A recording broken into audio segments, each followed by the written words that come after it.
किसी भी अपराध के पीछे का मोटिव हवस, पागलपन, सनक, गुस्सा, नफरत, धन या फिर बदले की भावना होती है। पर एक किस्सा ऐसा भी है जहां अपराधी को सजा तो हुई, पर अपराध करने का कारण एक राज बन गया। नमस्कार, मैं हूं श्रद्धा राय और आप देख रहे हैं द चाणक्य पे सच्ची घटना पे आधारित एक ऐसे जज की कहानी जिसे सुनने के बाद आपका मन भी विचलित हो उठेगा कि आखिर ऐसा क्यों।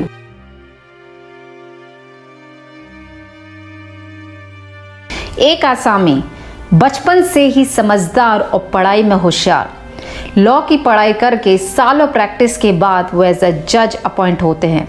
आसाम के अलग अलग क्षेत्र में उनकी पोस्टिंग होती है और अपने कार्यकाल के अंतिम चरण के दौरान यानी कि 1969 में उनकी पोस्टिंग एज अ जज डिस्ट्रिक्ट और सेशन कोर्ट धुबरी, आसाम में होती है। और क्योंकि सरकारी बंगलो उस समय अवेलेबल नहीं होता है, इसीलिए वो सर्किट हाउस में रुकते हैं। उपेंद्र की शादी को 30 साल से भी ज़्यादा समय हो चुका था और उनकी 3 लड़कियां थीं, जिनमें पहली लड़की यानी कि बड़ी लड़की की पढ़ाई पूरी हो चुकी थी और बाकी 2 लड़कियां कॉलेज में थी। इनका गुवाहाटी में अपना बहुत शानदार घर था जहां पे वो अपने परिवार के साथ रहते थे। इन्हें धुबरी में एक शानदार बंगलो मिलता है, पॉश लोकेशन में। सरकारी बंगलो, खासकर अगर वो जज का है तो बेहद बड़ा और खूबसूरत होता है।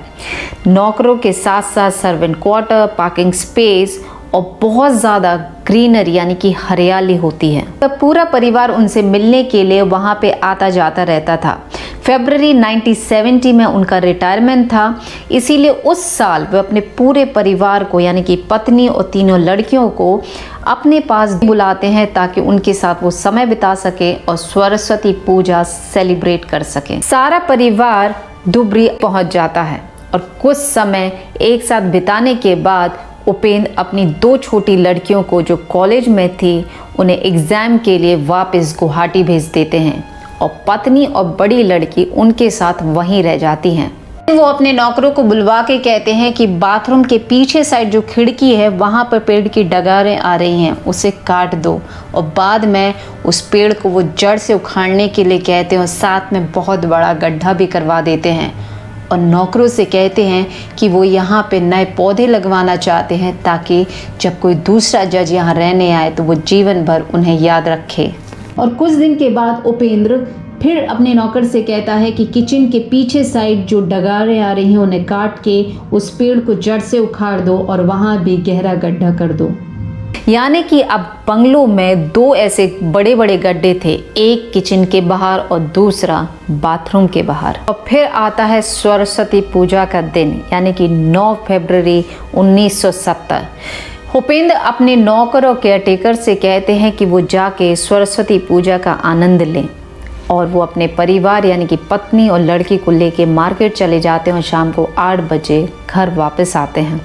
फरवरी मंथ में काफ़ी ठंड होती है, इसलिए प्रांगण में ही बोनाफाइड लगा के जज साहब अपने परिवार के साथ डिनर करते हैं और रात को 10 बजे दोनों ही नौकर अपने सर्वेंट क्वार्टर में सोने के लिए चले जाते हैं और उपेंद्र और परिवार के सब लोग घर के अंदर। और अगले दिन दोनों ही सर्वेंट बंगलों में दाखिल होते हैं। वो अपने दिनचर्या के हिसाब से अपना काम शुरू कर देते हैं।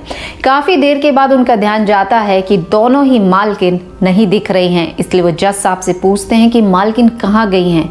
तो उपेंद्र नौकरों से कहते हैं कि कल रात को उनके एक रिश्तेदार का फ़ोन आया था जिनकी तबीयत अचानक बहुत ख़राब हो गई है, इसीलिए आज सुबह सुबह दोनों ही मेम साहब उन्हें देखने के लिए चली गई हैं। जज साहब की इस बात सुनने के बाद दोनों ही सर्वेंट अपने अपने काम में लग जाते हैं, पर उसी दिन उन दोनों का ध्यान बाथरूम के पीछे उस गड्ढे पे भी पड़ता है जिसको कुछ दिन पहले उन्होंने खोदा था। पर अब उस गड्ढे में पूरी तरीके से मिट्टी भर चुकी है और एक भी पौधा वहाँ पे लगाया नहीं गया था। और 15 दिन के बाद यानी कि 25 फरवरी 1970 उस दिन उपेंद्र अपनी लड़कियों को फ़ोन लगाते हैं और कहते हैं कि ये दोनों यहाँ पर आ जाएं क्योंकि हम वेकेशन मनाने के लिए दार्जिलिंग जा रहे हैं। पहले तो लड़कियाँ मना कर देती हैं क्योंकि उनकी परीक्षा नज़दीक थी, पर पिता के बहुत दबाव पर वो दोनों वहाँ आने के लिए तैयार हो जाती हैं। लड़कियां दोनों दुबरी के लिए बस से निकलती हैं, बस स्टैंड पहुंचती हैं और जज साहब उन्हें सरकारी गाड़ी में लेने के लिए बस स्टैंड पहुंच जाते हैं। लड़कियां अपनी मम्मी और बहन के बारे में पूछती हैं तो उपेंद्र उनसे कहता है कि क्योंकि हमारे एक रिलेटिव है जिनकी तबीयत अचानक से बहुत ख़राब हो चुकी है, इसीलिए मम्मी और दीदी उन्हें देखने के लिए गई हैं। तीनों जन मिलके घर पहुंचते हैं, रात को डिनर करते हैं और सो जाते हैं। अगले दिन फिर दोनों नौकर बंगलों में आते हैं, अपना कामकाज चालू कर देते हैं। ठीक जैसे कि पत्नी और बड़ी बहन नहीं थी, ये दोनों लड़कियां भी उन्हें नज़र नहीं आती हैं। तो फिर से वही सवाल पूछते हैं कि साहब, मेम साहब कहाँ गई हैं? तो साहब फिर वही जवाब देते हैं, क्योंकि हमारे रिश्तेदार की तबीयत ख़राब है, इसीलिए ये दोनों भी उन्हें देखने के लिए गई हैं और मैं भी कुछ टाइम के बाद उन्हें देखने के लिए वहाँ जाऊँगा। जज साहब की बात पे भरोसा करके ये दोनों फिर अपने काम में लग जाते हैं और ठीक वैसे ही उनकी नज़र किचन के पीछे जो गड्ढा किया था उस पे पड़ती है कि गड्ढा फिर से मिट्टी से पूरी तरीके से भर गया है और वहाँ पे एक भी पौधा अभी भी नहीं लगाया गया है। और वो पूरा मार्च का महीना उस बंगलो में रहते हैं और अप्रैल 1970 में वो उस बंगलो को ऑफिशियली सरेंडर करके दूरबी छोड़ के चले जाते हैं। पर जाने से पहले उनके पड़ोसी उनसे पूछते हैं कि परिवार के लोग कहाँ हैं, तो वो कहते हैं कि सारे परिवार के सदस्य अब दिल्ली में हैं और वो भी रिटायरमेंट के बाद वहाँ पे सेटल होने जा रहे हैं। जून 1970 में नए जज अपने परिवार के साथ इस बंगलो में रहने के लिए आते हैं। इसी बंगलो में काम करने वाले एक नौकर अपनी छुट्टियां मनाने के लिए अपने गांव सिलगुरी पहुंचता है और अचानक से उसकी मुलाकात उपेंद्र नाथ से हो जाती है। जज साहब बताते हैं कि वो यहाँ की होटल यानी कि सिलगुरी की होटल शिवॉय में ठहरे हुए हैं और वो ये बात किसी से भी ना कहे। ये सुन के नौकर हैरान हो जाता है, क्योंकि जब जज साहब बंगलो छोड़ के जाते हैं तो उससे कहते हैं कि वो परिवार के साथ दिल्ली शिफ्ट हो रहे हैं और अब वो सिलगुरी में ही हैं और किसी को भी ये बात बताने के लिए वो मना कर रहे हैं। जज साहब उपेंद्र नाथ के साले, जो कि पुलिस में एक हाई रैंक ऑफिसर थे, वो काफ़ी समय से अपनी बहन यानी कि उपेंद्र की वाइफ से संपर्क बनाने की कोशिश कर रहे थे, पर काफ़ी महीनों से उनकी बातचीत अपनी बहन या भांजियों से नहीं हो पा रही थी।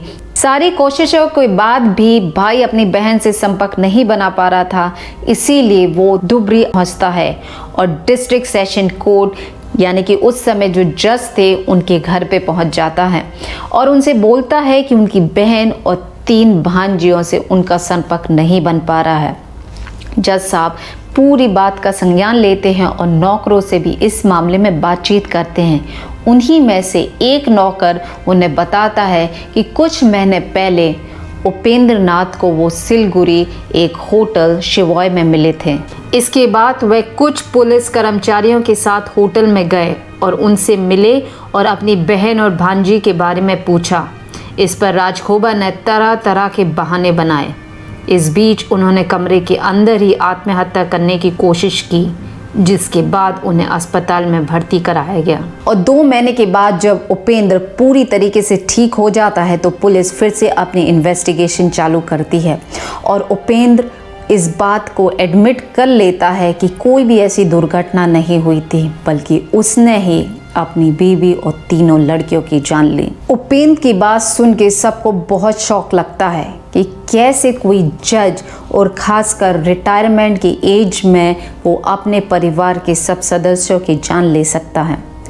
पुलिस उपेंद्र से पूछती है कि डेड बॉडीज़ कहाँ पर है, तो वो बताता है कि बीवी और बड़ी लड़की की डेड बॉडी वॉशरूम के बाहर जो गड्ढा है वहाँ पर है और किचन के बाहर जो गड्ढा है उसमें दोनों लड़कियों की लाश है। पुलिस कोर्ट से डिस्ट्रिक्ट और सेशन कोर्ट के जज के बंगलों को, जहाँ पे उपेंद्र ने बताया था, वहाँ खोदने की परमिशन लेती है। परमिशन के बाद वहां से 4 स्केलेटन निकलते हैं, यानी कि 2 बाथरूम के पीछे के हिस्से से और 2 किचन के पीछे से। पुलिस चार्जशीट फाइल करती है और कोर्ट ट्रायल के लिए स्पेशल एडिशनल जज को अपॉइंट किया जाता है। उपेंद्र को जुडिशियल कस्टडी में ले लिया जाता है और धुबरी के जेल भेज दिया जाता है। ट्रायल के एक दिन पहले उपेंद्र फिर से एक बार अपनी जान लेने की कोशिश करते हैं, पर वो नाकामयाब होते हैं। 2 साल के लगातार कोर्ट ट्रायल के बाद सेशन कोर्ट उपेंद्र को फांसी की सज़ा सुना देती है।